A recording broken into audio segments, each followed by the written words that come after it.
Hello and welcome to the Ice Guys. This is the show that takes you into the world of the National Hockey League. Every game, every day, from a betting perspective.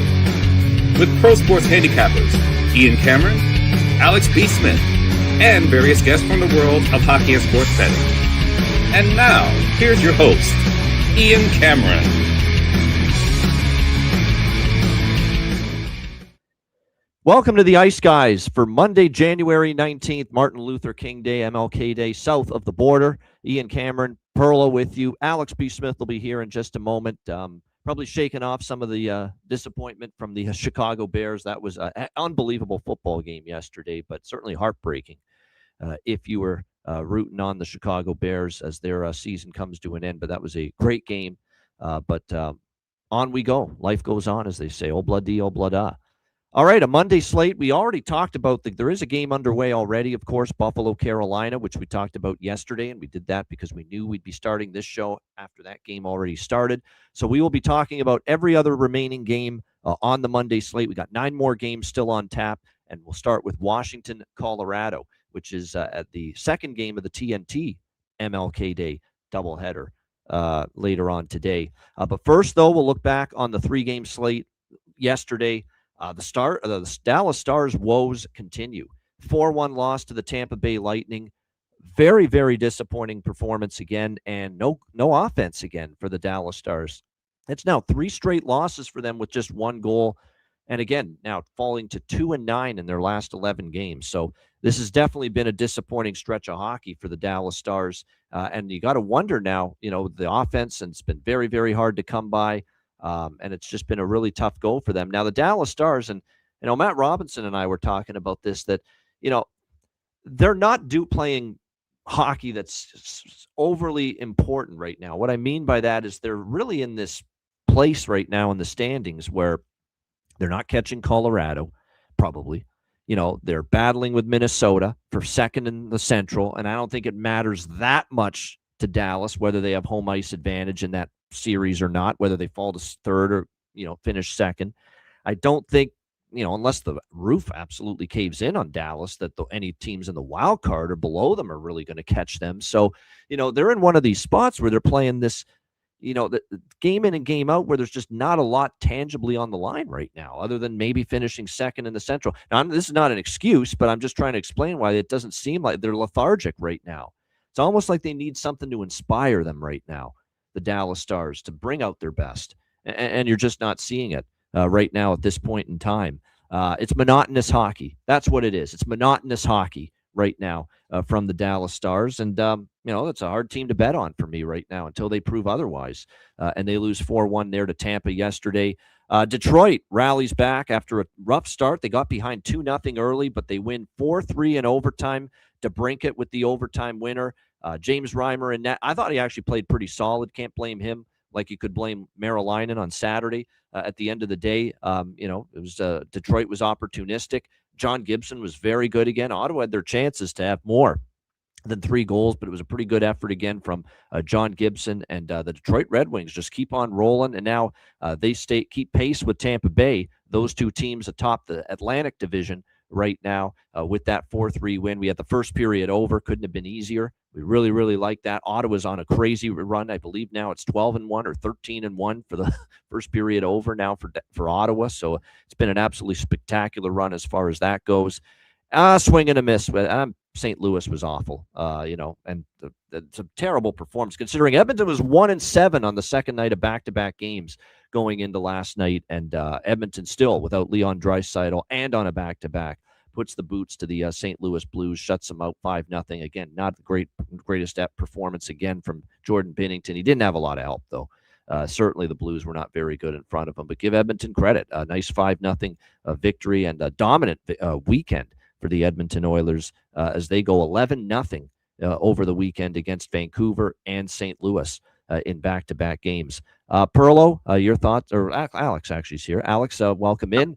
Bears, obviously, very disappointing. We won't go into too much of that, but hey, great season still. Your thoughts on that maybe, and what we saw Sunday in the NHL? Yeah, no, not much on the Bears game. Like I said, great year and a close game. and that's a tough way to lose one. But like I said, it's been a hell of a year, and that was an entertaining game. If you're a football fan, there's no way you couldn't have enjoyed that. That was a perfect way to wrap up the weekend. And, well, shouldn't say wrap up the weekend of football because, of course, we got the national championship game tonight. As far as NHL goes, like I said, it was kind of a short card. Wasn't the most exciting card. I only like 2 plays. One of them did come in, and it was my bargain bin, Vasily Podkolzin, getting a goal in that St. Louis blowout for Edmonton. That's a good win for Edmonton, right? Like, they need something of that stature to really be like, hey, like, we bring the hammer to somebody and look like ourselves, especially in the absence of Leon Draisaitl, going away, dealing with family issues. And it's interesting. You talked about with Dallas and how they look a little lethargic. And I keep pointing to it, and I keep bringing up the list, and actually I need to bookmark it because it's on NHL.com. But just looking at how many players from each team are going to the Olympics. You've got teams like Dallas that have 7 players, teams like Minnesota with 8 major league players. They've actually got 11 because they've got some minor league guys going on as well. Tampa Bay with 10.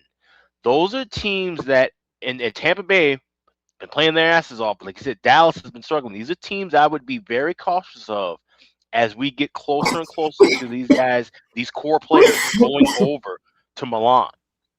And these are the spots where we've talked about how condensed the schedule is. And when you add those components together, there's going to be some flat spots for these teams that shouldn't normally be flat spots. So like I said, I've been saying that tread very cautiously, and I've said more about looking at these teams or who we're fading, who we're following after. But this is starting to be a trend where, like I'm saying, Dallas and Minnesota specifically, not so much Tampa Bay. They've kind of been the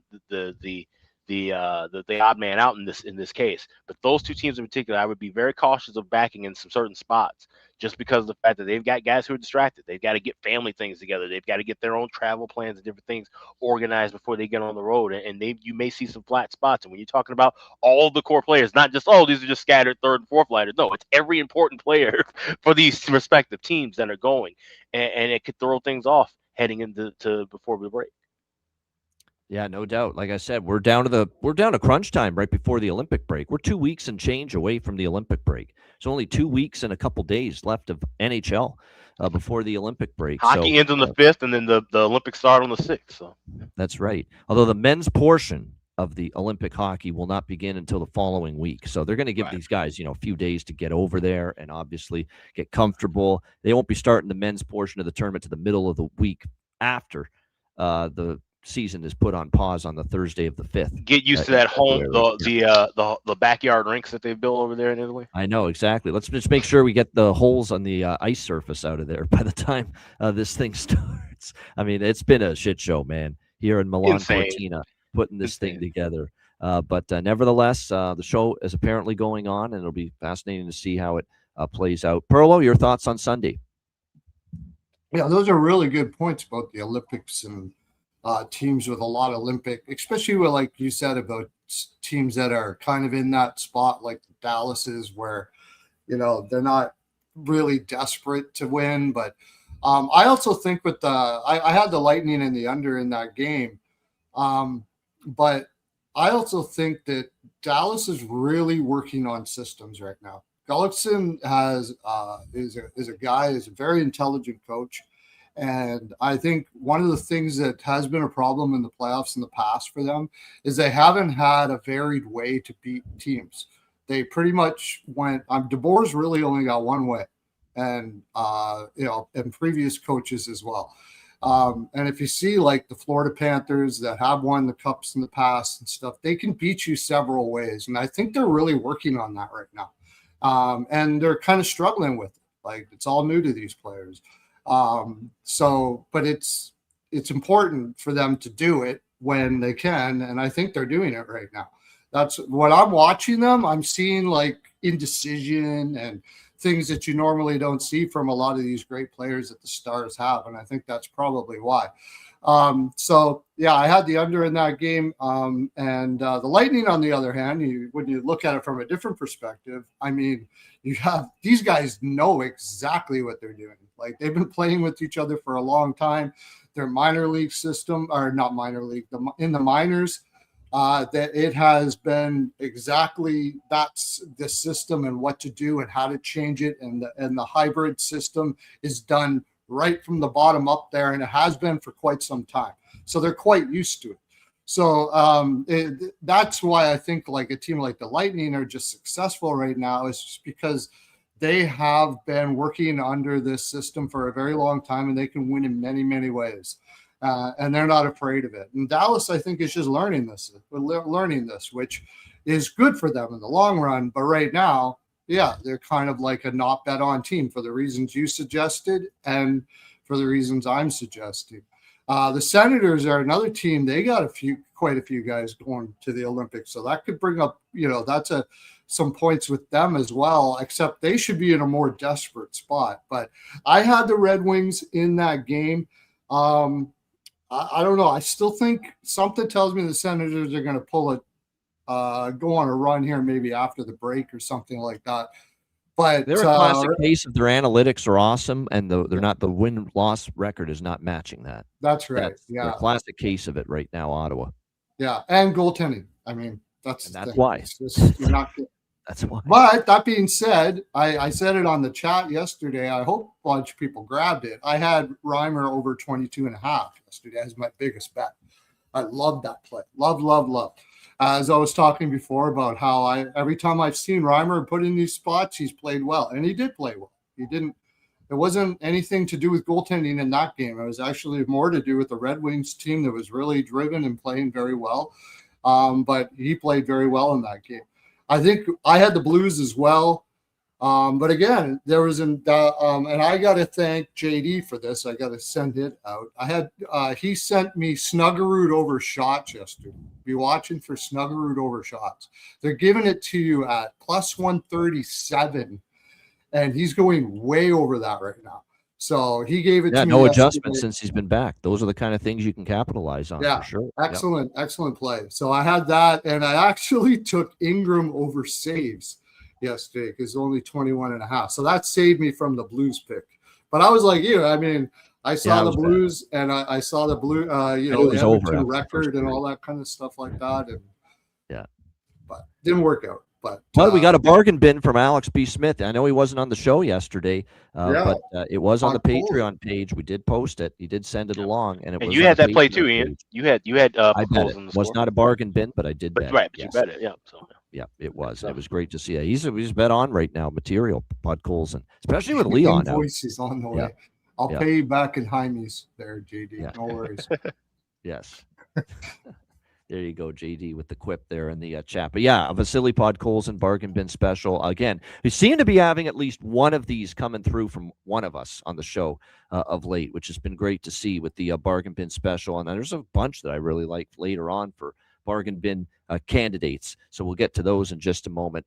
All right, we will pick up with the next game to begin on this Monday, and that is Washington, Colorado, the second game of the TNT Monday afternoon MLK Day doubleheader. We've got Colorado minus 200 home favorites, 6.5 the total in this game.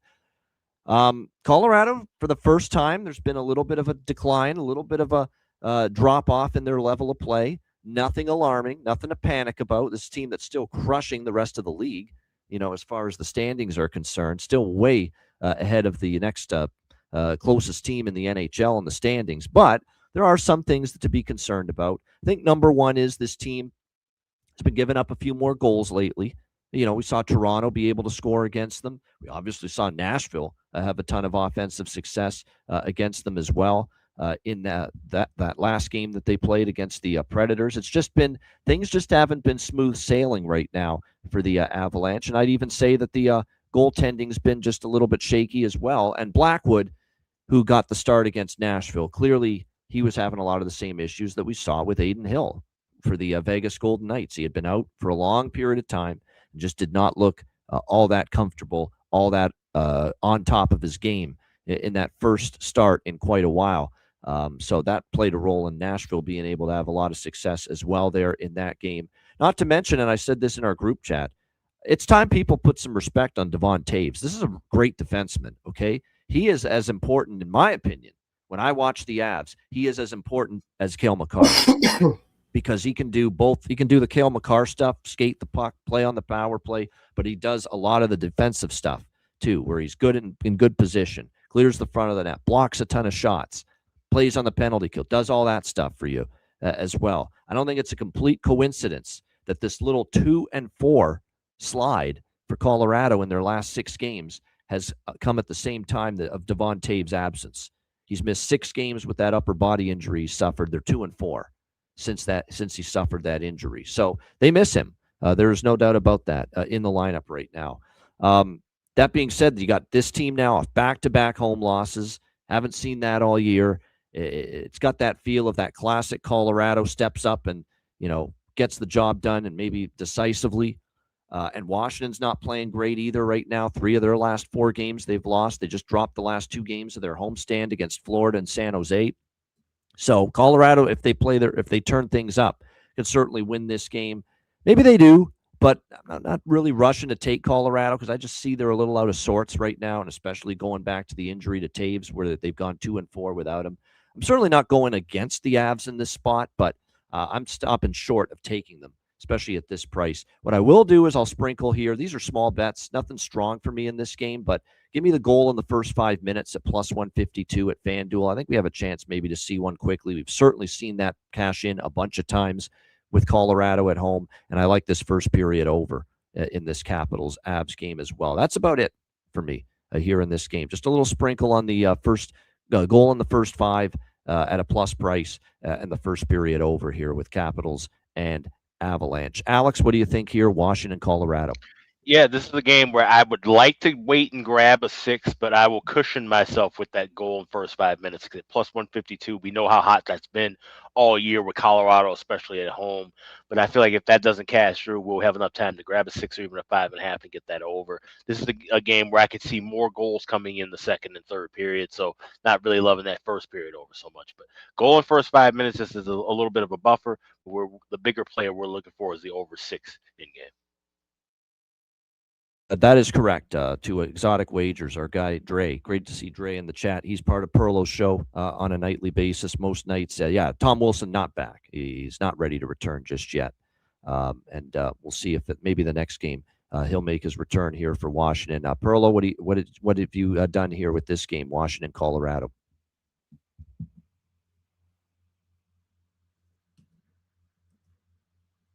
You're muted. There you go. I think that's the first time I've ever done that. You're having a tough day with the mute button. You didn't mute yourself when you were coughing up a lung there a few minutes ago, and now you forget to unmute yourself. Well, when I was coughing, I went to go hit the mute, and I didn't hit it. Yeah. And then I look up and go, oh, shoot. And now I hit it. All right, whatever. Colorado team total over is what I like in this game. I think Colorado will get 4 in this game. It's without Toews, it has been tough, but I just can't. Just after that Nashville loss, and you got Ovi coming to town. I mean, this is a big game. This is a big game for Washington too. So I like the over for the game. I think this is going to be pretty back and forth. I think Colorado is going to play with a lot of pace here. No screwing around. Not going to play some defensive battle against Washington here. They want to get up. They want to get up early, and they want to keep going. And I think it's going to be a fun game to watch, to tell you the honest truth. But without Wilson in there, I think they're overmatched up the middle. Not that Wilson is I think they're already overmatched up the middle. And you got McKinnon and Nelson. So give me Nelson over 1.5 points in this one, too. I wish it was bargain bin worthy, but it's not. It's about plus 280. He's been flying. And give me a goal for him as well. But the team total over for Colorado is where I'm looking most here. I also have Avalanche second period puck line. They've been amazing second period team. So I have a little bit on that to cover my butt in case maybe they don't get the team total over. All right, good stuff there. Again, that's TNTs. They have a doubleheader this afternoon, and that game is the second game of the doubleheader. For me, I'm going to go with Jake Chychrun, for a goal prop scored in the last game for the Washington Capitals, and I could see this being a game where when you're playing Colorado, you almost feel like, you need to get involved more in the offense because you know how dangerous and lethal they can be. And Brock Nelson with goals in back-to-back games for the Colorado Avalanche. We've certainly talked about it a bunch, just how good he has been all season for the Avs. So those are definitely a couple of props that I'm interested in here this afternoon in this one. All right, next up, we've got Pittsburgh, Seattle. This is a 5 o'clock Eastern, 2 p.m. local start time in the Emerald City, where it is Seahawks fever right now, I'm sure, in town. We've got Pittsburgh minus 130, road favorites, 5.5 the total here in this game. I did a Penguins draw split here. I mean, it's a real tough spot for Seattle. That was a pretty lengthy road trip. We kind of saw at the end of that trip against Utah running on fumes a little bit, where the Kraken losing 6-3 to the Mammoth. 5-game road trip that went through Carolina, New York, New Jersey, Boston, Utah, and this now is going to be their 6th game in 10 days, which is not an easy spot by any stretch of the imagination for the Kraken off a road trip like that. Pittsburgh, meanwhile, off the 4-3 shootout loss to the Columbus Blue Jackets. Really, when you look at Pittsburgh, they're 6-4 in their last 10 games, and every loss, they've been right there. This could easily be a 10-game winning streak right now for the Penguins, quite honestly, because they're 6-4 in their last 10. They lost 2-1 to Calgary. They lost 1-0 to Boston. They lost 2-1 in a shootout to Tampa. And, of course, they lost 4-3 in a shootout to Columbus in their last game. So even the losses, they've been right there. They start this road trip. I think they might have a chance to maybe take advantage of a jet-lagged, road-weary Seattle coming in back home. So I ended up going with a Pittsburgh minus a 130 here in this game, and just a small sprinkle on the draw here as well with the Penguins and the Kraken, making note of the fact that we did see overtime in the last meeting between these two teams. The biggest concern I would have as far as Pittsburgh is the fact they've had very little success against Seattle. In fact, Seattle is 7-1 in the last 8 meetings between these two teams, but I just hate this spot for Seattle. I think it's very tough.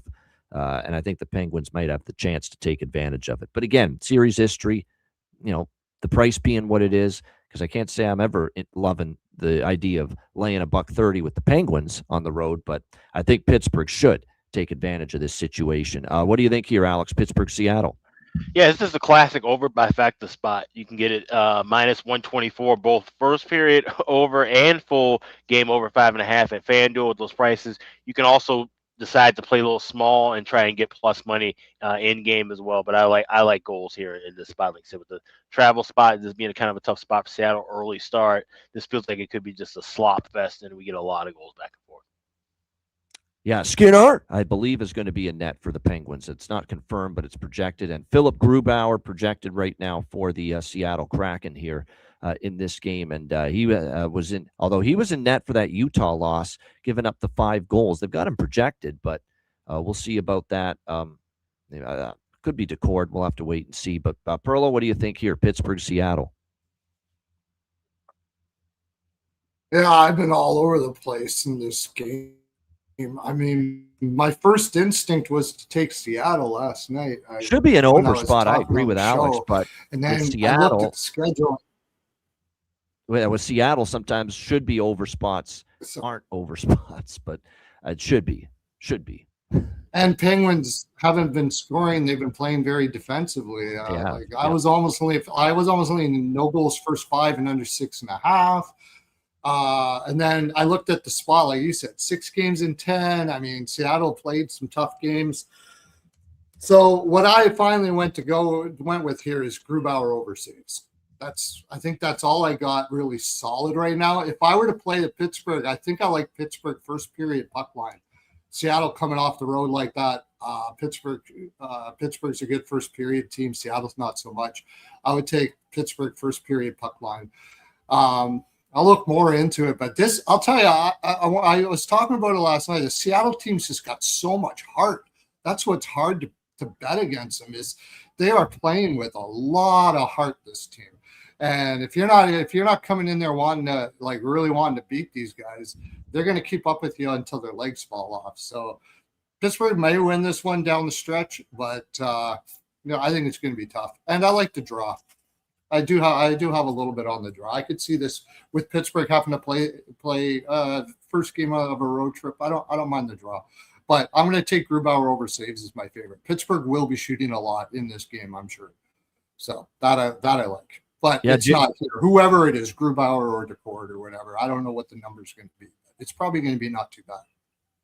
Yeah, Jared McCann, I could see that angle. He is a former Penguin. He finds the back of the net for Seattle. That's quite possible, so I don't mind that. Look, Chandler Stevenson and Sidney Crosby are on back-to-back or 2 consecutive game goal-scoring streaks, so keep that in mind if you want to ride the streak, both of them.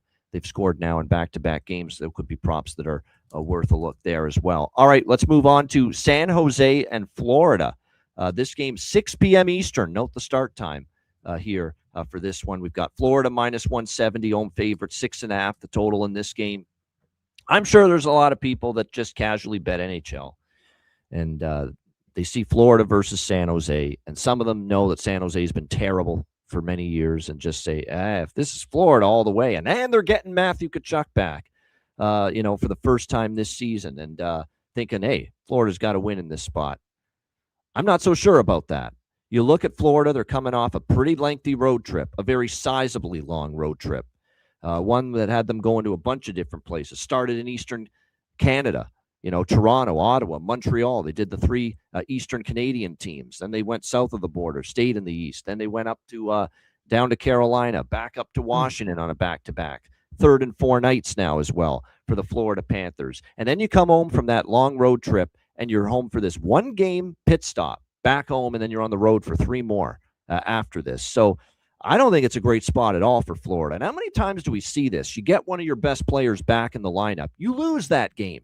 You lose that first game with one of your best players in the lineup because it shakes up chemistry. That player needs a game under his belt to get back into game speed and game rhythm. And I'm telling you, whether it's NBA or NHL, it is not necessarily a bet-on spot or situation when you for one of the best players on the team, coming back. That's just the way it is. San Jose, they've been off since Friday. They did the back-to-back in Washington and Detroit. They beat Washington Thursday. They lost against Detroit on Friday. They've had 2 days off, 2 days to get down, and they've been waiting for Florida, really, before Florida got a chance to go back there after the Washington game on Saturday.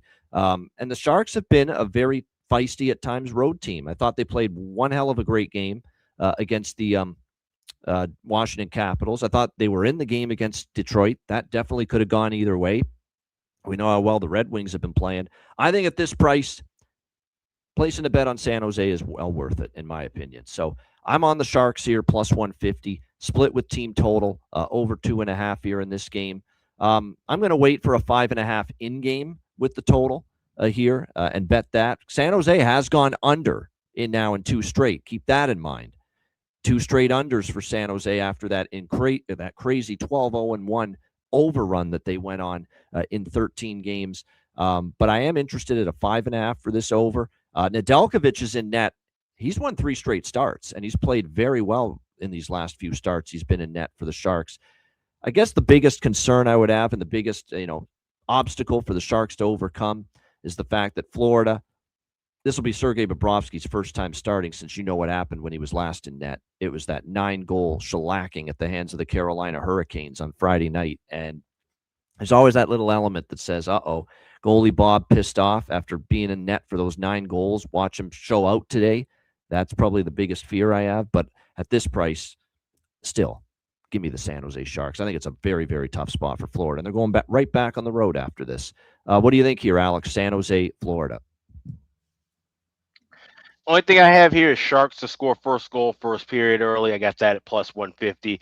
Might want to wait and grab that team total over. I like seeing minus 140, 145 with Sharks. I would try and grab a little bit better of a pricing game.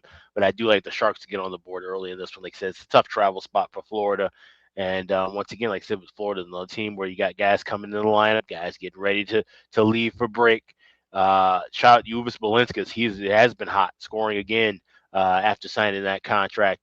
I know somebody mentioned him at plus, I think, 1,700 score goal tonight. So still some good value with him. But yeah, I think Sharks to get a goal early in that first period is the only thing I have pregame and might add some stuff live. Yeah, I mean, I absolutely think you got to sprinkle on it. You're right, contract bump. This was one of the more unexpected contract bumps that we have seen, but the fact remains Uvis Balinskis is now back-to-back games with a goal since that re-upping with the Florida Panthers. And yes, Colin Graff has got to bet it. 3 straight games with a goal for him once again. Continues to be undervalued. Still getting over plus 400 for him to score. So, yeah, absolutely got to rock the Colin Graph Express one more time here as well. Perlo, what do you think here? Sharks, Panthers? Yeah, I really like the Sharks here. This is a terrible spot for Florida. Not only are they coming back off that road trip, they're taking off right after this, too. It's an island game, and they're going to Winnipeg. I mean, that's something that makes you jump for joy. And with Tkachuk coming in, I think that's just going to mess up the lines a little bit. I think it's also an exhale spot for a lot of players when you get a big player like that. It just seems like the players that have been taking his spot kind of go, all right, Tkachuk's back. We're all good now. I like San Jose here. I also like him first period as well, but I always forget Alex with that first goal, first period or goal first period. That's a good play. So I'm going to take that as well. I think San Jose is going to come out hot. And I like over for the game. But I got it at a 6, and I'm playing it at the 6. So I have over for the game and probably San Jose team total over. But you got a spot like this, you got to play it. San Jose's not getting valued where they should be here. They're getting very undervalued here. So I'll take it at +1. I got a +155. Yeah, I think, like I said, the spot is very, very dubious here for the Florida Panthers here. Going into this game, the 1-game pit stop at home, and then going back on the road after this. So we'll see how it plays out as far as this game goes. All right, on we go. Next up, it is Minnesota-Toronto. It's on Monday. It's only on Prime. This is your Amazon Prime Monday Night Hockey matchup. We've got -110 here, both sides, 6 the total in this game. Talked about how tough spot it is for Florida. It's pretty tough for Toronto as well. When you look at this week that was, think about if you put it into context and you really examine what they've gone through the last week. They played 4 road games, 3 of them barn burners, overtime games, needing to exhaust yourselves, needing max intensity, max effort in 3 of those games. The Colorado game overtime on Monday last week. The Vegas game on Thursday, the big Mitch Marner against his former team for the first time game. That went to overtime. Winnipeg, that game the pace was off the charts with that Leafs and Jets game on Saturday night. Up back and forth it went. That game goes to overtime. They take 3 of 4 on the road trip. The only one they lost, or actually they lost to Vegas in overtime, but they got 5 out of a possible 8 points on that road trip when it was all said and done. So it ended up being a pretty successful road trip for the Toronto Maple Leafs. And you wrap it up with that great win in overtime against the Winnipeg Jets. And like I said, now you're back home for your 5th game in 8 days. 3 of those 4 games were absolute barn burners, like I said, going to overtime. This has the makings of that. Can't flip, on a cold winter morning, and we're all, feeling that right now, or at least a lot of us are, and the motor in the car the ignition won't turn. That could be the Leafs tonight. They just can't flip that switch, and there's nothing in the tank coming off a road trip like that. Think about that road trip. Grueling games, high-pressure games, max effort, max intensity. You exhaust yourself. You go to overtime 3 of those 4 games. You have all this great success. You have an end-up pretty good road trip with a great finish to Winnipeg. This has a clunker written all over it here for the Toronto Maple Leafs tonight. My only fear is Minnesota's hell of a banged-up team right now, especially up front. We talked about it. Now, they overcame it against Buffalo with the overtime win on Saturday, 5-4, but they are still a little bit short-handed, especially up front with Matt Boldy, out for the Minnesota Wild on IR. Joel Eriksson-Ek on IR. Marcus Johansson out. You're still missing Jonas Brodin on the blue line. So it is a little bit of a depleted team, but I still think even with those injuries, it's a very tough spot here for this Toronto Maple Leafs team tonight. So I'm on Minnesota first goal, first period. Jump on the Leafs early. That's probably when they'll be sluggish out of the gate. First period money line, full game money line split with the Minnesota Wild as well. Minnesota continues to be an over machine with Quinn Hughes. I know someone mentioned under in the chat, and I don't love this over, but I ain't betting a Minnesota under right now. With Quinn Hughes, ever since they got him in that trade, I mean, their record to the over has been pretty amazing when it's all said and done. I will try to wait, see if I can find a quick 5.5 with this total. It won't have to wait long, but I think I'll be able to get one in game. What do you think here, Alex? Minnesota, Toronto. Yeah, I lean with this over, but at 6 is one where I can kind of try and wait and grab a 5.5, see where the pace of play is going. But I love the draw here in this spot. Got plus 340 over at Caesars. We've seen serious draw history. We've seen 3 of the last 5 meetings go past regulation. Like I said, both of these teams have had overtime games in the last, actually 3 of the last 4 for Toronto going past regulation. So plus 340 is a great bargain, but I think the Wild could maybe steal one here, get that second point. So plus 550 with the Wild to win in overtime or shootout over at FanDuel. This feels like that Columbus-Pittsburgh game on Saturday night. It really does, where I think we could hit all these bets, and I know Alex did, and I think we could. I think we could get and I think the draw, I got to bet the draw too, because I'm just looking at it now. Toronto's gone to past regulation now in a whopping 5 of their last 8 games.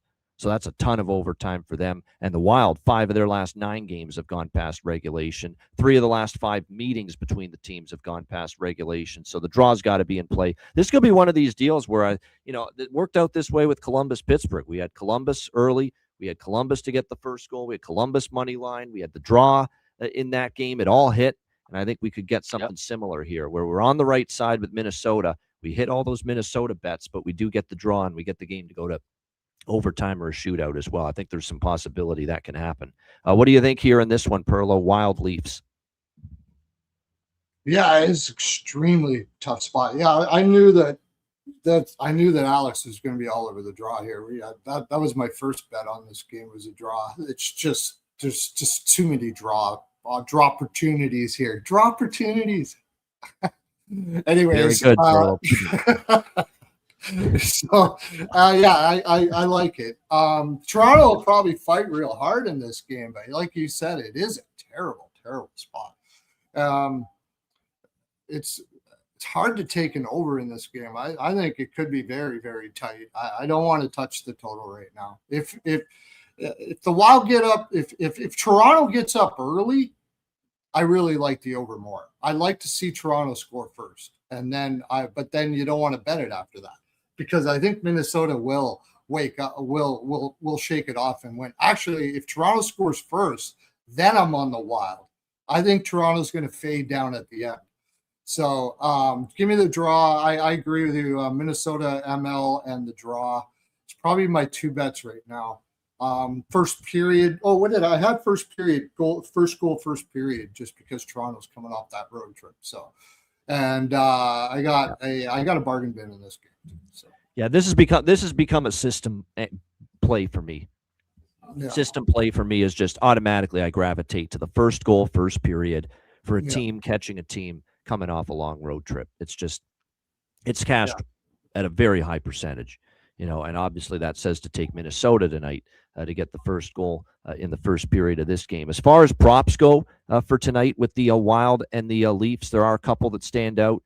I'm going to go back to the well with the same, cast of characters that are filling these spots with the injuries. Hartman with Zuccarello and Kaprizov worth a look. Yurov with Tarasenko, and even Yakov Trenin might be on the second line tonight for the Minnesota Wild. Could be worth a look. You're certainly going to get value with all of them. For Toronto, the one I'm interested in the most probably for them right now tonight would be McMahon. McMahon's just been rock steady, consistent. He's up with Matthews and Domi right now. So, like I said, definitely I think a prop there with him worth a look here as well. All right, Philadelphia, Vegas. We've got Vegas minus 200 home favorites. 6 the total in this game. Rick Tocchet and the Flyers certainly need to clean up their defensive act lately. It's been obviously not good enough for the Philadelphia Flyers right now as far as their defensive game is concerned. It's fallen apart, really. And it's not going to get any easier right now because this Vegas Golden Knights team is just lighting the lamp at a very heavy clip of late. Vegas entering this game during this 7-game win streak that they're on.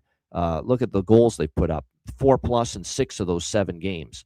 So they are having no trouble whatsoever putting the puck in the net. So things aren't going to get any easier here for a Flyers team that during this 6-game losing streak, they've allowed 5, count it, 5 or more in 5 of those 6 losses. So it's not going to get any easier here for this Vegas team. Yeah, I'm not, Jonathan. I'm with you. I like Vegas team total over. They got to show it to me. They can clean it up defensively. And is Vladar back tonight? Is he ready to return in net? And if he's not, these two goalies, they're not capable right now. They're not playing well, either one of them. Ersson continues to struggle. You can't put Kolosov in. It'll be Ersson, if anybody. I don't see Vladar returning. I mean, every site I see has still got him on the IR, unless all of a sudden, it's a he's put on injured reserve today, Dan Vladar. So it's Ersson again.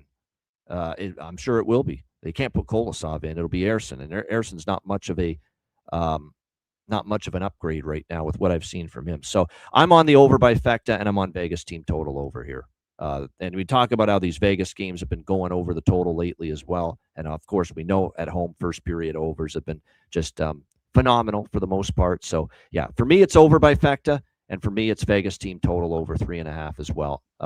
Got to see it from the Flyers. Until I see a shutdown defensive performance, yeah, this is the route to take right now.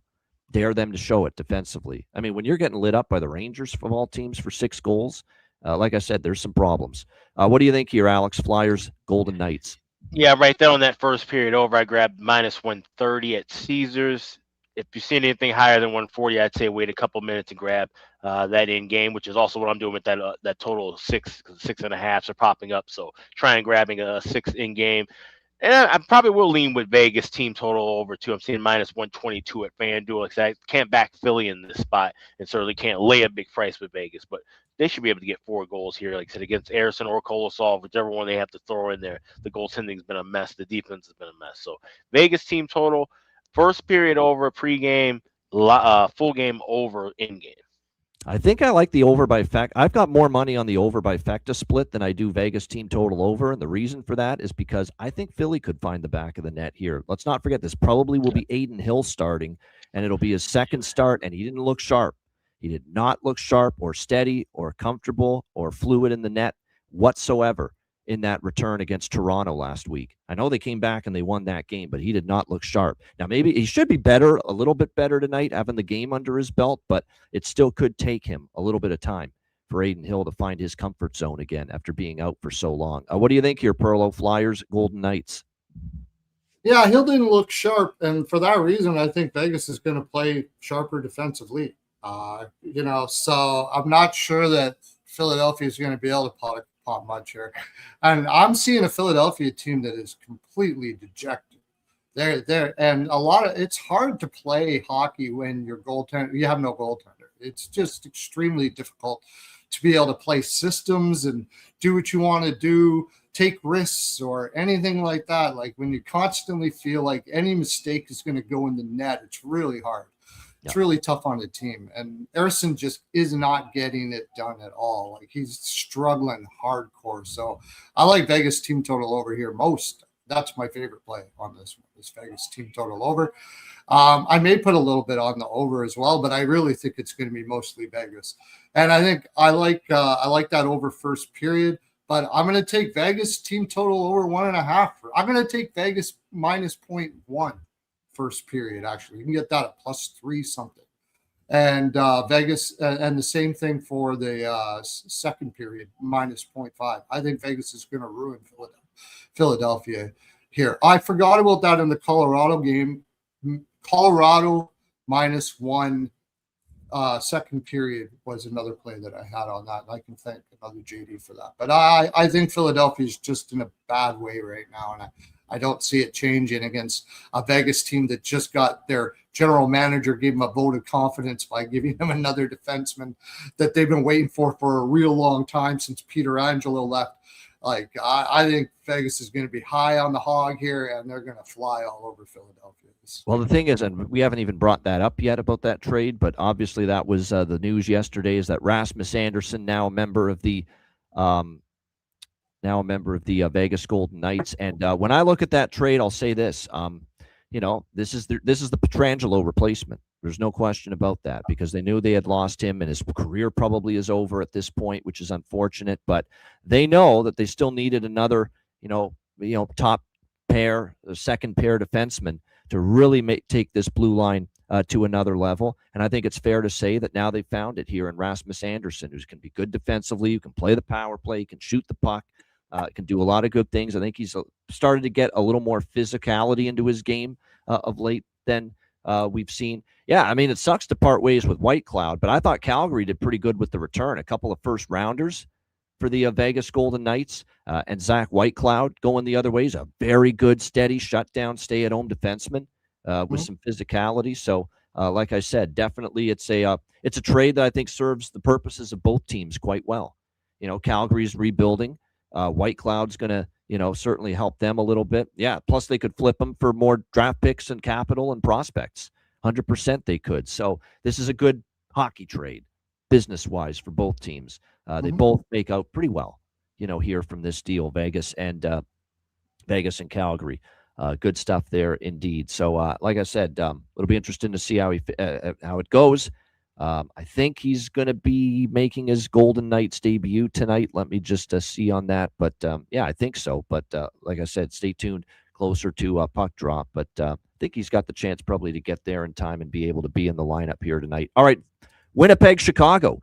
Winnipeg minus 140, road favorites. The total here sitting at 5.5 in some spots, 6 in others. So make sure you shop around. You guys know what we're doing here. Over 5.5. It's 9 straight for Winnipeg now.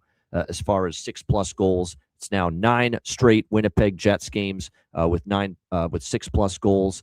I think that continues here. Jets are playing an up and down style right now. It's been pretty crazy to see. Every game, it seems like they're going up and down. They're trading chances. A lot of loose, wide open play. We certainly saw that with the Jets and the Leafs. I mean, that was a hell of a pace they set on Saturday night. And plus, again, every game, Winnipeg's got gaffes defensively, and Hellebuck has not been a brick wall.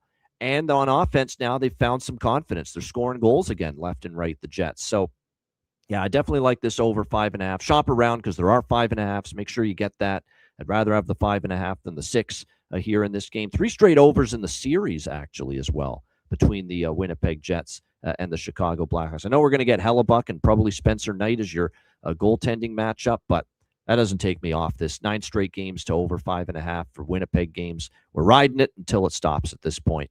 Alex, what do you think here? Jets, Blackhawks. Oh, by the way, Jonathan Taves, big night for him back in Chicago for this first NHL game for another team besides obviously the Chicago Blackhawks. So should be quite the scene with the Winnipeg Jets and Jonathan Taves coming back to the Windy City here tonight at the Madhouse on Madison. Alex, Jets, Blackhawks. Yeah, it's going to be a bit of an emotional feel. We had it on Saturday with all the guys from the 2010, 13, 15 teams in the building, but now to have the captain back home for the first time as a member of a visiting team, that's certainly going to be a moment for sure. And I like him to score a goal tonight. You can get him. He's within bargain bin range at some shops. So shop around plus 290, plus 310 is the range where I'm seeing him. He's not my bargain bin pick, but he will be on my card tonight as a goal scorer. But I like goals in this game. It's an over by Fecta. You can get 5.5 minus $1.22 at DraftKings. You can get minus $1.20 with that first period over at Caesars. I like Hawks team total over 2.5 at minus 130 as opposed to just taking them on the money line, because I feel like this could be a back and forth game. We've seen, whether it's high scoring or low scoring affairs, the Jets hang around with the Hawks and get those wins late. So that's why I'm a little hesitant on backing Hawks money line. I like that team total a little bit more. I also have both teams to score in the first period at plus 164 over at FanDuel. So over by Fecta. Well, actually, over trifecta, I should say. And then we have Hawks team total. And I have a bargain bin from the Hawks. And Jonathan Taves is the anytime goal scorer. Yeah, no doubt. Yeah, it was great to see Ed Olczyk and Pat Foley for the event on Saturday. No doubt. Dustin Byfuglien. Yeah, that was a great, for Blackhawks fans, it was all downhill after the first period of that Boston-Chicago game. Right. But the first period, they played well, and the ceremony and all the stuff they did with the old Blackhawks coming back. And Pat and Edzo reunited as well. That was great. That was awesome to see that. No question. Well done on that end. Perlo, Winnipeg, Chicago. This is actually a bad spot for Winnipeg too. They're come from home all the way to Chicago and then back home to play St. Louis after this. And I have a theory, and I used this theory when Nelson was going back to the island, that when you have a player iconic, I mean, Taves is more iconic in Chicago than, of course, but when you have a player that's iconic like that, I don't like the energy for the team that player is playing for. It's too much happy pat on the back. Call this the Tortorella play. Tortorella, if you don't hate the opposition, you're probably losing the game. And I agree with that. And I think that the feel here is going to be very tough for Winnipeg to get up and hate Chicago in this game. And I'm taking Chicago. I'm taking Chicago plus 120. Just a little bit on that theory. I've got the over, same thing, same reasons for the usual stuff that you're talking about when you're just looking at trends. But this is a theory play. I got a little bit on Chicago. We'll see if we actually hit it here. I'm going to play more on the over, but I'm going to see if it hits. It's been something I've been watching for a while, and I haven't been tracking it, but I find quite often when you get these iconic players or players that were like strong in the community and a long time serving, big fan, great players that have played for the opposition, they usually lose. And it worked for me when Nelson went back for the Islanders, and I'm going to see if it works for me here.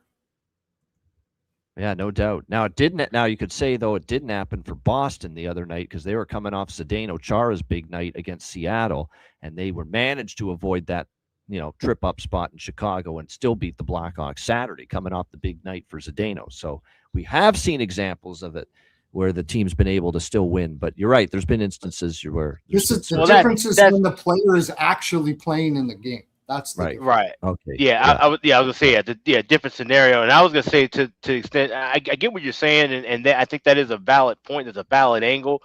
A little different here when you're talking about division rivals that didn't like. The Jets didn't like the Hawks when Taves was there. I don't think that's going to be so much of a show to where it encompasses where it changes the Jets' mood about the Hawks. Like that's still a division rival, and that's a team that's ahead of them in the race. We'll see because that's true.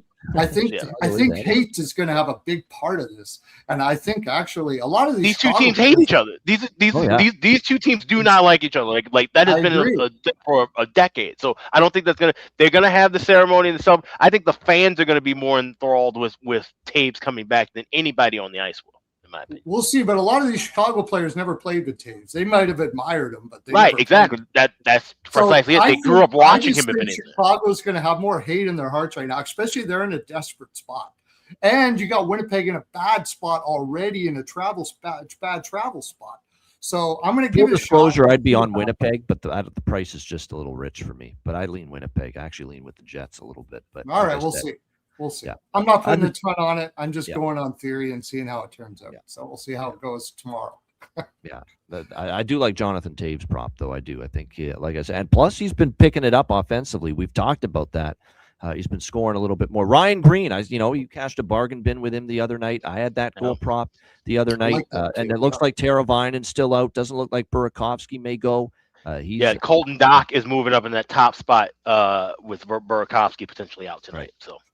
Yeah, so keep that in mind. Yeah, so Colton Dock might have some value with Bedard if he's flanking Bedard on that right side of that top line. So could be a couple of props worth looking at there. All right, New Jersey, Calgary. New Jersey minus 120 road favorites, 6 the total in this game. Calgary, nice win against the New York Islanders. See if they can build on that, although this will be the first Calgary game post-Rasmus Anderson trade, and obviously that leaves a decent amount more of a void to fill on that blue line moving forward. Looks like Jan Kuznetsov, Mackenzie Weegar, Kevin Ball, Zach Whitecloud, Joel Hanley, and Hunter Brustowicz are going to be the defenseman here for the Calgary Flames tonight moving forward. I mean, I could see Calgary, having a tougher time on the blue line. That's the guy that plays every situation, all those great minutes. I kind of lean Jersey here, but again, do I really want to lay minus 120 with Jersey on the road that badly? This Devils team, I'm not so sure about that. Is Jacob Markstrom back in Calgary, where he obviously had a long tenure with the Flames, a lot of good memories there. Maybe that gets the best performance out of him here tonight in this game, being back in Calgary. And it is worth noting that after that 9-goal disaster against the Islanders, he's been a little bit better here the last couple of starts, giving up just 8 goals in the last 3 starts combined. See if they can get a good start out of Markstrom here back in Calgary. But the problem is Devin Cooley is going to get the start here for Calgary. We've talked about how just a revelation he's been. He's been consistent. He's given the Flames a chance to win most times when he's been in net. So maybe this is one of those low and slow games, lean under. I'm going to sprinkle on the draw here in this game. And like I said, maybe a tiny bet on New Jersey, but I can't go big on them as a road favorite. That being said, I do kind of think Calgary could be a little bit of a adjustment period, especially on that back end, getting used to no Rasmus Andersson there. What do you think here in this one, Alex? New Jersey, Calgary. Yeah, this is the spot where I like goals early in this one. I like the first period over. I like first period, both teams to score. But I'm going to take a small shot with Devils team total, getting a flat 3 at MGM minus $1.15. I'd rather lay $1.15, $1.20 on that team total than I would with Devils to win this game. I feel like they could at least get 3 goals. Like I said, Devin Cooley, as solid as he's looked, said it was, I think it was mostly parts of how the teams have been shooting against him. That's going to change now with no Rasmus Andersson. You losing your best defenseman is certainly going to impact not just Devin Cooley, but Dustin Wolf when he's starting again as well. So I'll be looking to back some team totals against Calgary in these next couple of games moving forward. I'll start here tonight with Devils flat 3 minus $1.15 along with the first period over and both teams to score the first. That'll be interesting to see if that comes to fruition, because I think there's a sense for me as well that they could be giving up more goals too moving forward, and they're not going to be as insulated, Cooley or Wolf for that matter, without Rasmus Andersson back there. So this is definitely something worth monitoring. How is this Calgary team going to perform defensively in the immediate aftermath, these first few games following the trade of Rasmus Andersson yesterday to the Vegas Golden Knights? I will say, believe it or not, one of my bargain bin specials comes from this game. You wouldn't think that, right? New Jersey, Calgary, but there's one that I like quite a bit. I will save it for later. Perla, what do you think here? Devils, Flames. I'm not sure Anderson is defensively is really, he's a play driver. I mean, that's what the problem that they have here is that they're losing a play driver. They might be in their own zone more. And Devin Cooley has been playing excellent. And one thing New Jersey does do on the road, although they do it like you can call them the Eastern Sternums, is they shoot right at the goaltender. So my best play here is Cooley over saves. I think Cooley over saves is the best play on this game. Besides that, I mean, this is a live bet. Calgary could do one of two things. I think one of the things Calgary could do here is wake up and go, oh my gosh, we don't want to lose, because they're a very close-knit family team. They are. That's why Kadri doesn't want to leave there. He says it's a great community. He loves the team. He loves the players. He loves everything. And losing a guy like Anderson could be like, hey, man, if we all want to stay here, we better play our balls off today. And I think they will play their balls off today. So I'll put a little bit on the draw here. I kind of like the draw. Jersey's got to play the next game tomorrow. I could see the draw here. But my favorite's going to be Cooley over saves. And this 24.5, I think that's reasonable. I'll take Cooley over saves in this game. All right, good stuff. 2 games left. Next up, we've got New York Rangers, Anaheim Ducks. Anaheim minus 135, home favorite, 6.5 the total in this game. I personally thought this line might be even a shade higher than it is. People would think, wow, Anaheim minus 135. No. Anaheim's minus 135 for a reason. They're starting to get their groove back. Now, I will say this. Dallas struggling big time and back-to-back wins against L.A., okay? It isn't like Anaheim has played the best cream of the crop during this 3-game win streak after that bad losing streak, but nevertheless, they're playing better again. I like where they're at, and they're trying to go on a run. And there's a beatable Rangers team. I don't buy that the Rangers, you got to win against Philly 6-3. They basically got the game handed to you by Kolosov and the Flyers early, and it was over in the first period. I'll dare the Rangers to play well and win 2 straight, now going all the way out to the West Coast here against this Anaheim team. So I laid the buck 35 here with the Anaheim Ducks. Not to mention, I think we're going to see Jonathan Quick in net. Maybe we don't, actually, because the one thing I will say is, Spencer Martin. Yeah, I get it. Quick's been awful, and it is indeed Spencer Martin. It is confirmed. It's Spencer Martin for the Rangers. Quick's been awful. I get it. It's very hard to go back to him with what we've seen so far. But we're going to say that Spencer Martin's now the bee's knees now because of the Philadelphia win. I'm not there with that statement. as far as Spencer Martin. There's a lot of firepower and obviously ability to put the puck in the net with Anaheim that he's going to have to contend with here tonight in this game. So Spencer Martin doesn't sway me one bit. This is Anaheim money line, Anaheim team total over split for me, 3.5 even money, and give me over 6.5 too. I think there's goals too, because I think the one thing we've seen some unders now with Anaheim, but let's not forget that the last 3 Anaheim unders, Dallas can't score right now. They are dormant offensively. They've scored just 1 goal in each of the last 3 games, Dallas. And then the other 2 unders were the 2 games over the weekend against Los Angeles. Well, Los Angeles can't score half the time anyway. So we can't make that big of a deal that Anaheim has gone under in 3 straight games. I think this is more of an up and down affair. So give me Ducks money line, Ducks team total over 3.5, full game over 6.5. Alex, what do you think here? Rangers, Ducks. I'm keeping it simple with Ducks in regulation plus $1.10. Like you said, Spencer Martin getting the start. It makes a lot of sense because you got tomorrow in LA. That's going to be Jonathan Quick, of course, going up against his old team, the Kings. Possibly could be his last time playing at what was formerly called Staples Center. Who knows? So it makes sense that Martin would get the start here. But like I said, he's not a guy that's worth trusting. I like Anaheim in the spot. I think they get it done within 60. So plus 110 with the regulation money line. All right, Anaheim in regulation. Energized saying maybe the letter woke them. I don't know. I got to see more. 1 win against Philly with a third-string goalie in net's not a sign that, they responded to Chris Drury's letter that he put out there for the New York Rangers. But I get that angle. If you want to roll with it, that's fine. I got to see more, though. I'm not convinced. I still think it's a pretty awful hockey team, the New York Rangers. And Philly they weren't just bad. They were pathetic. Philadelphia to start that game against the Rangers on Saturday. So I personally need to say more. Chris Drury just wrote them a letter. Yes, he did. That's the old song. Box Tops, Joe Cocker covered it too, the letter. And Chris Drury certainly writing that letter. That's not saving the Rangers season, at least not to me. What do you think here, Perlo? Rangers, Ducks. It just reminds me of that movie. Like he wrote him a letter. It's like the Brumston. Yeah, we're gonna have to. I don't know how much money he's got to spend. Gotta hire a new GM again. Yeah, lonely days are here. The Rangers fucking suck. Chris Drury just wrote them a letter. There you go. I'm gonna have to ask you to accept a rebuild. If you just do that, that reminds me of that. Yeah, I like Anaheim all day here. Team total over. You got Rangers. This is a look ahead spot. Playing for Quick tomorrow. If they decide to play for Quick, they haven't been playing for Quick all year either. So you're going to decide to play for Quick tomorrow? All right. Have a little party or whatever you're going to do. I think the Rangers. Let's be honest. Quick and Martin is a lesser of 2 evils thing in that. I saw them when they had what's that goaltender's name? I could have scored. I could have threw a puck from here and probably hit Philadelphia. Kolosov? Yeah. Kolosov. Yeah, whatever. I saw they showed pans of the Rangers players.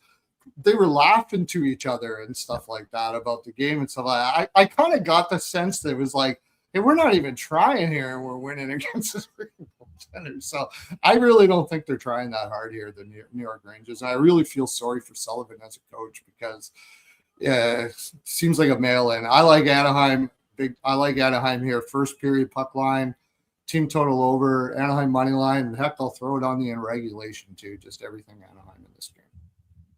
All right, there we go. Good stuff. Yeah, Cutter Gauthier, birthday boy. I could see that. Definitely him finding the back of the net, the birthday angle. Certainly could see him maybe chip in a little bit here in this game tonight. I'm going to try to ride there's one rain. I like Granlund too. I'm going to try to ride the wave with Mr. Othman though for the Rangers. Plus 850. Finally scored his first NHL goal last time against Philadelphia. We'll see if maybe he can. And Gabe Perreault was scored in a couple games there too. I mean, I would I'm not going to trust the veterans to show up every night because sometimes they don't. Panarin and Lafreniere and Zibanejad and JT Miller's had games where he's been invisible on the ice. But like I said, these young guys, some of them are still playing hard, like Gabe Perreault, like a Brennan Othman, who's now been called up to the team. So I'd want to take more shots with props with players like that. Younger guys, they're saying, give me a freaking effort at least. in some of these games, and you might at least get that from some of those players on this Rangers team. All right, last game, New York Islanders, Vancouver Canucks. We've got the Islanders minus 140, road favorites, 6 the total, shaded to the under, 5.5 actually in some spots. So shop around depending on which side of the total. It's bad with Vancouver when I laid $1.40 with the Islanders. I laid $1.40 with the Islanders. That's how bad this Vancouver team is now. They are right now, and they've fallen to dead last in my power ratings, the Vancouver Canucks. They're a terrible hockey team. They're awful. And if anything, the Islanders, we've talked about this with them. They're good as a dog because they've played up to competition, and they've sometimes played down to competition. And we saw that against Calgary on Saturday, losing that game at home. But I still think this Vancouver team is just a sorry outfit right now. They're brutal. There's nothing they do well. They're not scoring goals. Their special teams stink. The goaltending without Thatcher Demko is a mess. Lankinen's inconsistent, and Tolopilo ain't it. And defensively, they're not playing well at all right now. Breakdowns left and right. In theory, this is supposed to be an Islanders spot to step up because they lost to Calgary. Don't take this team for granted. And if they don't take this team for granted, they win, and they possibly win going away. So give me the Islanders here, minus 140. I don't even mind what Jonathan's saying, the puck line shot with the New York Islanders. But I'm just going to play it a little safer here. Money line minus 140. What do you think here, Alex? Islanders, Canucks. It's funny. I haven't bet a puck line in a while, but that definitely looks like a mode to go with. I was actually just going to roll with the team total. I was just trying to check around to see what the best prices available were for Isles team totals. Yeah, plus 124 in the 3.5. I could see this Islanders team getting 4 goals against Vancouver. Like I said, as messy as they are right now, I don't see this being a 2-0, 2-1 kind of a contest for the Isles. So yeah, give me the Isles team total, 3.5 plus 124, and maybe a little small sprinkle on that puck line as well. But they said Vancouver's the worst team in the league right now at this point. Sure looks that way to me. And Jonathan's suggestion, something he looked at was Vancouver team total under. Yeah, I mean, and Sorokin is going to be in net for the New York Islanders. Not only has he had a good season for the most part, but he's coming off a phenomenal showing against Edmonton with that 1-0 shutout victory that he had. So if you like under 2.5 with the Vancouver team total, under 2.5 at even money, I wouldn't talk anyone out of that. I don't know if the Canucks are going to be scoring goals in bunches here tonight against an Islanders team off a loss, and going with Sorokin here in net, who's coming off a shutout win himself versus Edmonton last week. Perlo, what do you think here, Islanders, Canucks? You don't think Drew O'Connor, David Kampf, and Evander Kane's going to get it done tonight? No, I don't. Actually, I like O'Connor a little bit, but the other two, no, you can have them. That's the second line. I like O'Connor too, but I mean, you're getting passes from David. You can hardly tell. Evander Kane still plays for Vancouver. You can hardly tell. Yeah, no, he's. Yeah. Anyways, I won't get into that. This is Islanders. We talked about it last night. This is Islanders all day. If they lose this one, I mean, there's trouble and a little bit of trouble on the island. I mean, you can't be losing this game. I know Vancouver's in a desperation spot, but you can be desperate all you want. Philadelphia is in a desperation spot, but if you got Kolosov in net, you can be desperate all you want. It ain't gonna happen. And if you got Kampf as your second line center, you can be desperate all you want. And the Islanders are in a desperation spot too. So yeah, Islanders in regulation. Puck line, whatever you want to do. And I got a bargain bin from this game as well. All right, there you go. A little tease for later. All right, shout out to everyone in the chat at the like button. We appreciate it very much. Thanks for joining us here on this Martin Luther King Day, a holiday, of course, south of the border. Make sure you check out wizardsportspicks.com. National championship game tonight in college football. Miami, Indiana, looking forward to that, but also NHL, NBA, college basketball, all ongoing. We're down to the Final Four in the NFL as well, with Conference Championship Sunday coming up. So check out all the daily premium picks. Check out the long-term subscription options as well. Number one on the website in both NHL and NFL for me. It's been great. We're going to look to keep it rolling. Check it out at wizardsportspicks.com. And also check out patreon.com/iceguys. Just $10 per month. Goalie charts, totals charts, daily betting card, sides, totals, player props posted each and every day on the Patreon page. Get on board if you haven't already. The response has been great. And again, $10 per month. Your membership goes a long way to supporting the show and keeping it going long term. So get on board. Just $10 per month. Patreon.com/iceguys. And also check out the Ice Guys store, iceguys.myspreadshop.com. We've got hats, we've got hoodies, we've got jackets, we've got all kind of wonderful merchandise available for you right now to purchase over at the website. So check that on out. That's over at iceguys.myspreadshop.com. And last but not least as well, yes, there we go. So I was blanking on it for a minute. Yes, we got to remind everyone, it's tomorrow night.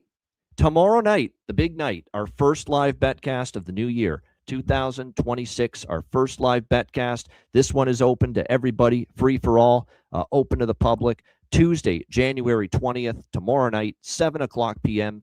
Eastern time. Make sure you join us for this first Ice Guys NHL live betcast of the new year. And again, DM or email me or Alex to join a spot, to join us on the betcast, and we will send you the link for the betcast as it begins. So again, tomorrow night, 7 p.m. Eastern. Looking forward to the first live betcast of the new year. All right, bargain bin special of the night and best bets coming up right after we hear from our great Ice Guy sponsors.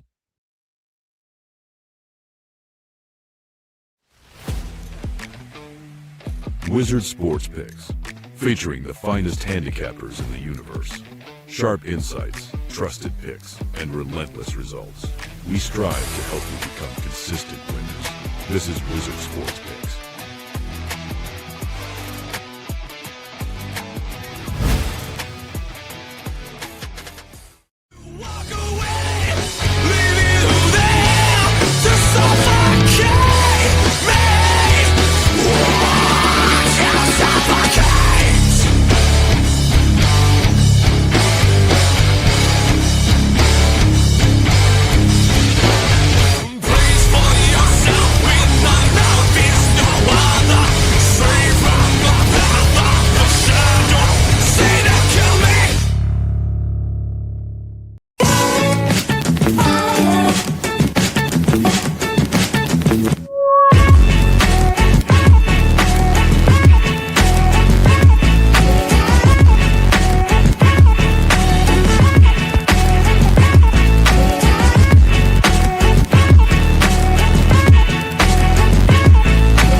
Kings and Queens shop.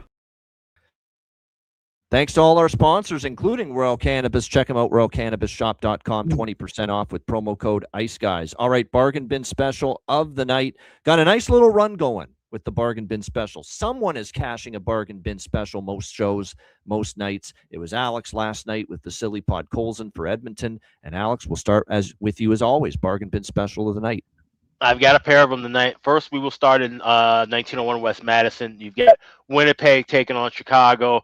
And I'm loving this move for Colton Dach moving up to the top line. You can get him at plus 875 at BetMGM, anytime goal scorer. That's an awfully high price for a first-line guy and a guy who always finds himself in the front of the net. So Colton Dach, anytime goal, plus 875. That's my first bargain bin special. Second bargain bin special, we go to that Rangers game against the Anaheim Ducks. We like the Ducks to get all over Spencer Martin and company in that one. And look for the birthday boy, Cutter Gauthier, to score not once but twice. 2+ goals at 11-1. You can get that at FanDuel. So Cutter Gauthier, 2 goals at plus 1,100. Colton Dach with anytime goal plus 875. Those are my 2 bargain bin specials for this Monday. All right, great stuff. Perlo, bargain bin special of the night.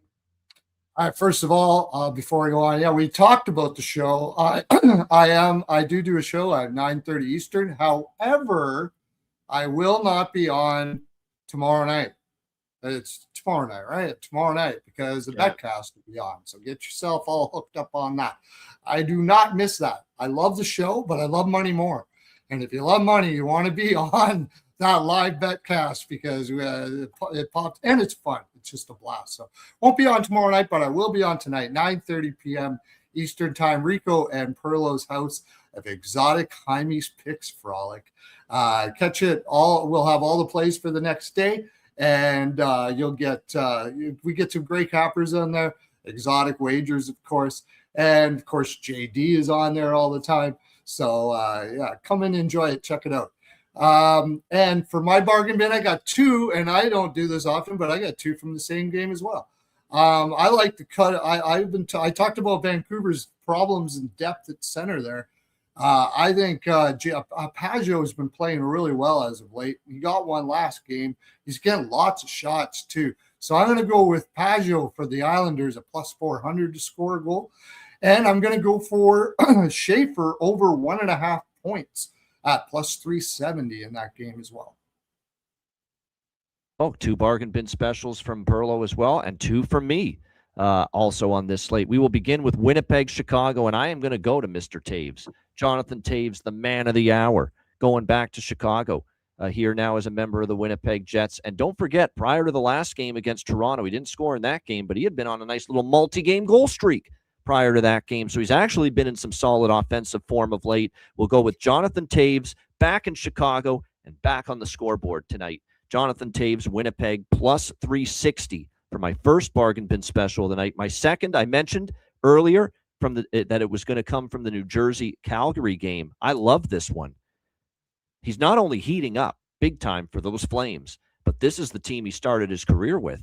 Give me Igor Sharangovich, plus 340 for the Calgary Flames, and he has been really starting to light the lamp offensively for the Calgary Flames of late, and now he gets to go up against his former team, the New Jersey Devils. So there you go. Jonathan, former player angle with both bargain bin specials tonight. Jonathan Taves, Winnipeg, plus 360. Igor Sharangovich, Calgary, plus 340 for my bargain bin specials for this Monday night. I like both of those.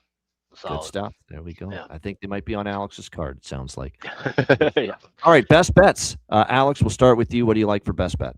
Yeah, let's head on up to Toronto. We haven't done a draw best bet in a while, but I like this spot here with Minnesota and Toronto to go past 60 minutes. We've seen 3 of the last 4 games. I think you said 5 of the last 8 with Toronto have gone past regulation. We've seen 3 of the last 4 meetings with these two teams go past regulation. So I'm expecting the close one to go a little bit long tonight with the Wild and Maple Leafs. Give me the draw there. Best price available is Caesars.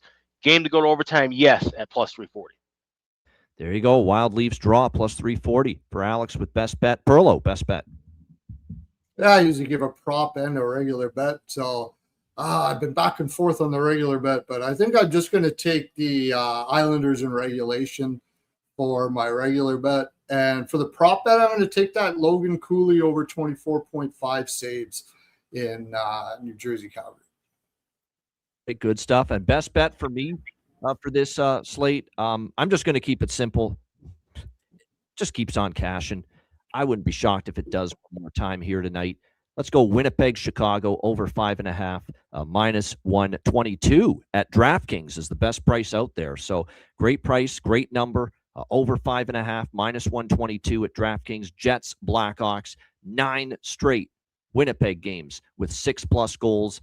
I think we see more of the same tonight. So Winnipeg, Chicago over 5.5 for best bet. Shout out to everyone in the chat. Hit the like button. We appreciate it very much. Tomorrow's a big day. Live show 2 p.m. Eastern and the live betcast 7 p.m. Eastern tomorrow night. Don't you dare miss it. Reminder, the Ice Guys is live 7 days a week, Monday to Friday, 2 p.m. Eastern, Saturday, Sunday, noon Eastern. If you can't watch the show live, download the Ice Guys podcast in audio form on all major podcast platforms. For Alex P. Smith and Perlo, I'm Ian Cameron. Have a great Monday. Enjoy the rest of your MLK Day. Enjoy the games and good luck. And we will see you tomorrow for a big Tuesday, 2 p.m. Eastern, right here on the Ice Guys.